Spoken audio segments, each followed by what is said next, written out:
Upang masiyasat ang mga isyong kinakaharap ng mga biktima sa Sitio Kapihan ng Socorro, Surigao del Sur, dininig sa Senado ang mga pinagdaanan nila sa di umano'y malakultong lipunan na ito. So, lumabas siya dahil pinakasal siya, Your Honor. At saka pagod na daw siya sa dami ng kanilang ginagawa at hindi sila allowed na mag-eskwela, Your Honor.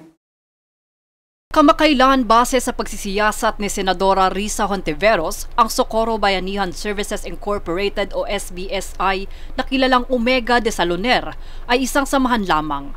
Ngunit labis itong ipinagtakan noong ang kanilang leader na si J. Renz Kilario o kinilala bilang Senyor Aguila ay nagpahayag bilang bagong Santo Niño o Jesus magmula noong taong 2017.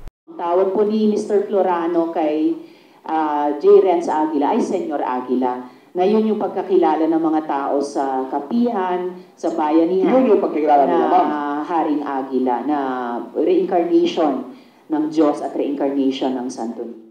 Nitong ika-28 ng Setyembre, ang pagdinig ukol sa isyu ng panggagahasa, pang-aabuso at karahasan sa komunidad ng Sitio Kapihan sa bayan ng Socorro ay isiniwalat ng 4 na saksi na mismo ring biktima sa di umano'y malakultong pamamaraan ng nasabing grupo. Isa sa mga biktima si alias J na 15 taong gulang kung saan kanyang isiniwalat na siya'y pinilit magpakasal sa isang miyembro ng kanilang grupo na nag-otorisa kay Kilario sa panggagahasa sa mga menor de edad ng organisasyon. Dahil base sa pinag-uutos ni Kilario, ito ay kanilang paniniwala upang maligtas sa kasalanan. Kabilang din riyan ang mga biktima na sina Coco at Mark kung saan sila'y pinilit na magpakasal sa ibang miyembro ng grupo na siyang nirekomendahan ni na Janet Ahok at Karen Sanico.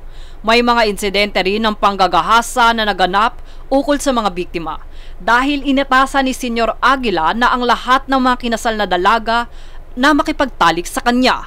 Bukod pa riyan, nilabag din ng SBSI ang karapatan ng mga kabataang makapag-aral.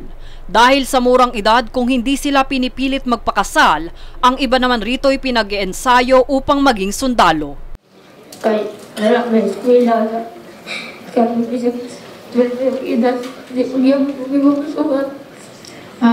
Wala kasi silang pag-aaral, Your Honor, at 12 na yung edad niya, hindi pa siya marunong sumulat. Base sa pahayag ni Police Colonel Lodemir Lode, sinampahan na ng kaso kaugnay ng human trafficking, kidnapping, serious illegal detention, adultery, vowsy at child labor ang leader na si Kilario at iba pang miyembro nito. There is already a case pending just this year, Your Honor. Ukol sa nangyaring pagdinig, ipinag-utos ni Senador Bato de la Rosa ang pagpiit kay Kilario at iba pang 3 pinuno ng kulto na sina Karen Sanico, Rosel Sanico at Janet Ahok matapos silang mapatawan ng contempt sa kanilang testimonyang ipinahayag.